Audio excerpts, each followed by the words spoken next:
सुखी माणसाचा सदरा. एका गावात संतू शेतकरी, गणू पहलवान, राजू न्हावी, नामू धोबी असे 4 मित्र नेहमी नाराज आणि उदास असतात. त्यांना वाटत असते की आपल्याला खूप दुःख आहे. काहीच आपल्या मनासारखे होतच नाही. म्हणून ते सगळे चेहरा पाडून दिवसभर सुस्कारे सोडत बसलेले असतात. एकदा चौघेजण वडाच्या झाडाखाली गप्पा मारत असतात. संतू शेतकरी म्हणतो, "काय करावं मला काही कळतच नाही." "का? काय झालं?" गणू पहलवान त्याला विचारतो. संतू दिवसभर घरी बसतो आणि म्हणतो, "अरे माझं शेतच पिकत नाही." असं म्हणत दुःखी राहतो. गणू पहलवान सदैव घरी बसतो आणि "मला बरंच वाटत नाही, मी आजारीच आहे." म्हणून उदास राहतो. "अरे माझंही तसंच होते आहे." गणू पहलवान म्हणतो. "तुला काय झालं?" राजू न्हावी विचारतो. "अरे मला सदैव थकल्यासारखे आणि आजारी वाटते, त्यामुळे मी तालमीलाही जात नाही." "अरे माझंही असेच होते आहे." राजू न्हावी म्हणाला. "तुला काय झालं?" नामू धोबी त्याला विचारतो. राजू न्हावी म्हणतो, "काय माझ्याकडे कोणी दाढी कटिंगला येतच नाही. माझा व्यवसाय पुरा बसला राजेही." असे म्हणून तो सदैव घरी कुढत राहतो. "माझेही असेच होते आहे." नामू धोबी म्हणतो. "का? तुला काय झालं?"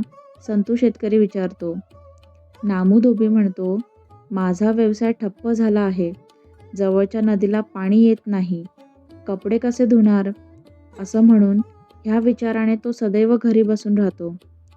एकदा त्या गावात एक व्यापारी येतो. त्याच्याजवळ कपडे विकायला असतात. तो मोठ्या मोठ्याने ओरडत, "कुणाला सुखी माणसाचा सदरा हवा का हो?" असं म्हणत गाव गोळा करतो. सगळे लोक कुतूहलाने त्याच्या भोवती गोळा होतात. त्यात संतू, गणू, राजू आणि नामू हे सुद्धा असतात. सुखी माणसाचा सदरा म्हटल्यावर त्यांना फार नवल वाटते. "काय रे संतू, घ्यायचा का रे तो सुखी माणसाचा सदरा?" गणू पहलवान विचारतो. "मलाही वाटते घ्यावा म्हणून." संतू शेतकरी म्हणतो. "तसंही आपण दुःखी आहोत. आपल्याला गरज आहे अशा सदऱ्यांची." नामू धोबी म्हणतो. "काय रे राजू, तुला काय वाटते?" संतू शेतकरी विचारतो. "घेऊनच टाकावा का एक एक सदरा?" राजू न्हावी म्हणतो.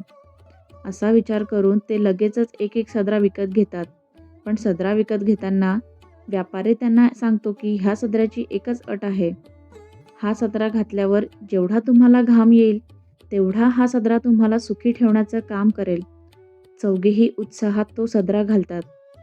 सुखी माणसाचा सदरा आपण घातला आहे ह्या जाणीवेनेच त्यांना आनंद वाटू लागतो. दिवसभर ते आनंदात राहतात, पण दुसऱ्या दिवशी पुन्हा नेहमीप्रमाणे तोंड पाडून बसतात. थोड्या वेळाने जास्तीत जास्त घाम आला पाहिजे हे व्यापाऱ्याचं वाक्य त्यांना आठवते आणि संतू लगेच उठतो. शेतात चक्कर टाकतो. तिथे घाम येईपर्यंत कष्ट घेतो आणि रात्री थकून निवांत झोपतो. मेहनत घेतल्यामुळे त्याला आंतरिक समाधान मिळालेलं असते. इकडे गणू पहलवान घाम गाळायचं म्हणून तालमीला जातो. तिथे कुस्तीचा घाम गाळेपर्यंत सराव करतो आणि घरी येतो. मेहनत घेतल्यामुळे त्याला खूप भूक लागते. तो पोटभर जेवतो, शांत झोपतो. असे नियमित केल्याने त्याची तब्येत सुधारते आणि त्याला उत्साही वाटायला लागते. तिकडे राजू न्हावी घाम गाळायचा म्हणून एका जागी दुकान न मांडता ठिकठिकाणी अजून दाढ्या कटिंग करायला लागतो. त्यामुळे त्याचा व्यवसाय वाढतो आणि तो आनंदात राहायला लागतो. नामू धोबीसुद्धा घाम गाळला पाहिजे म्हणून लांबच्या नदीवर जाऊन कपडे धुतो. त्यामुळे त्याच्याही व्यवसायात भरभराट होते. अनेक मोठमोठे लोक त्याच्याकडे कपडे धुण्याचे काम देतात. तोही सुखी होतो. अशा प्रकारे चौघेही सुखी माणसाचा सदरा घालून सुखी आयुष्य जगायला लागतात. वरील गोष्टींमधून आपल्याला हे कळून येईल की सुखी माणसाचा सदरा हे फक्त एक निमित्त होतं. वास्तविकतः मेहनत घेतल्यामुळे ते सगळे सुखी झाले होते. धन्यवाद.